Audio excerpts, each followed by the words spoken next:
నాతో చాయ్ తాగాలంటే 1000 రూపాయలు ఖర్చు పెట్టాలి. Welcome to Pavan talks many vlog. ఇంతసేపు నైట్ డ్రెస్లో ఉన్నావు కదా అక్క, చాయ్ అనేసరికి రెడీ అయ్యి అప్పుడే వచ్చావా? నేనేదో నా ఫ్రెండ్స్తో వెళ్దామంటే నా అవుట్ఫిట్ ఏంటక్క, నీ అవుట్ఫిట్ ఏంటక్క నాకు అర్థం కాదు.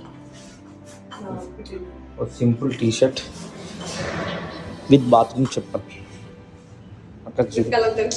సిటీ ట్రాఫిక్కి కార్ కంటే బైకే బెటర్. నా బైక్ తీసి అయితే చాలా రోజులు అవుతుంది. చూసారు కదా పెట్రోల్ ఎంత ఉందో. అట్లీస్ట్ బంక్ వరకైనా పోతుందో లేదో తెలియదు. అమ్మాయి బంక్ అయితే వచ్చినాం. పెట్రోల్ అండ్ టైర్ ప్రెషర్ కొట్టించుకొని ఈ అక్కలతో అడ్వాంటేజ్ ఏంటంటే అక్క మనకు హజ్ డాగ్ ఏటీఎం లెక్క ఎక్కడికి వెళ్ళినా ఎనీ టైం మనీ అక్కతోనే పెట్టిస్తా. మీకు కూడా ఇలాంటి అక్క ఉంటే అక్కకి షేర్ చేయండి. ఫైనల్గా అయితే మనం నీలోఫర్కి అయితే వచ్చేసినాం. ఫస్ట్ అయితే ఒక చాయ్ వేసినాం, ఆ తర్వాత అక్కకి సరిపోక ఏదో గడ్డ ఆర్డర్ చేసుకుంది. బిల్లు నువ్వే కట్టాలా? ఇలా వీడియోలు తీస్తుంటే అందరు చూస్తున్నారని చెప్పి చాలా షైగా అయితే ఫీల్ అవుతుంది. ఫస్ట్ టైం కదా పబ్లిక్ ప్లేస్లో అయితే వీడియో తీయడం. తినడానికి రాక ఎలా కుస్సిలు పడుతుందో చూడండి. ఒక స్పూన్ పట్టుకొని వాటర్ తాగుతుంది. బిల్ అయితే బై మిస్టేక్ మన దగ్గరికి వచ్చిందనమాట. అక్క తీసుకొని అక్క పే చేస్తుంది. కానీ బ్యాడ్ లక్, అక్కకైతే నెట్ రావట్లే.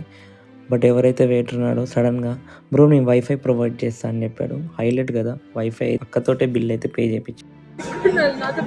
సో ఈవినింగ్ ఇలా నీలోఫర్ ఛాయ్తో కాదు అక్కతో కుర్చీలు పడుతూ నీలోఫర్ ఛాయ్ అండ్ కాఫీతో ఎంజాయ్ చేసాం.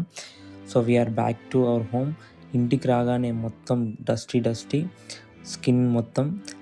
అక్క హెయిర్ కూడా చిక్ అయిపోయింది. ఇద్దరికి కూడా డస్ట్ ఎలర్జీ అయితే ఉంది. So we're back to our home. Tata bye bye, see you soon.